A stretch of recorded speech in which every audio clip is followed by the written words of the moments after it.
Christian homeschoolers have tried to sell their daughter at a discount because she was damaged by molestation. This is just an incredible story. Jennifer Austin was adopted as a child into a Christian home. She was then blocked off from the outside world, and during her formative years, she grew up in this kind of strict, severe, religious parenting model that she says got worse and worse after her mom got egged on by homeschooling friends and church leaders. And we know that a lot of times Christian fundamentalists opt for homeschooling over private schools because it allows them to have complete control over their child.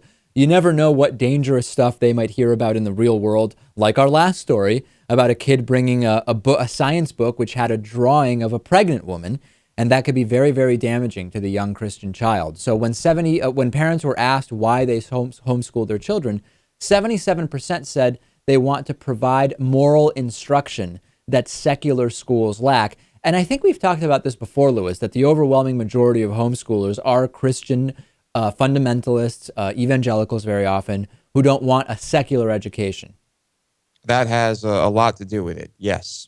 And Austin's description of her life in their homeschooling house sounds more like something out of Saudi Arabia, not California.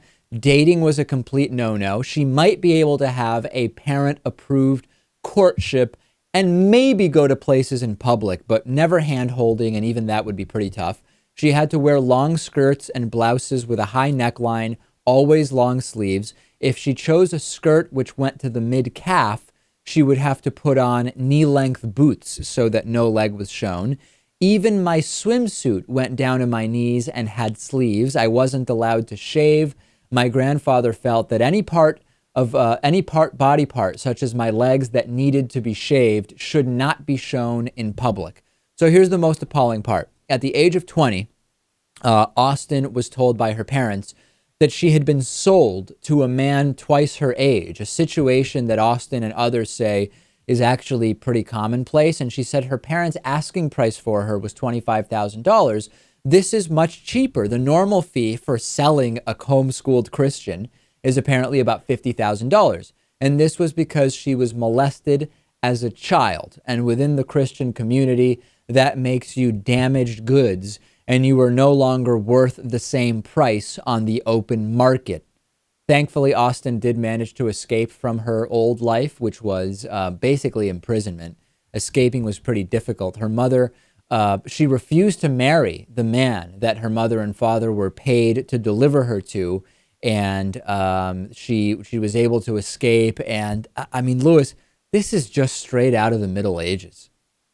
It's incredible. Clearly, what is happening here in this particular case is that they adopt a child as sort of an investment, right? Spend as little money as possible on them, try to brainwash them, and then try to flip this child for $25,000 to $50,000. How often is this happening? I wish I knew. And for all the people who are saying that the homeschooling element is not really relevant to the story, you miss a completely key point, which is that of isolation. Homeschooling isolates children deliberately. It denies them the right to mix with their peers and be part of the wider community, which also provides protection. Because think about it, if you're in the wider community, you see the contrast to how you're being treated. You hear about police and resources that exist, and homeschooled children are essentially living in a what you could call a total institution. Some homeschoolers, of course, do have their children socialize with others. Of course, mostly it's other homeschoolers, and all can be controlled in this kind of same way.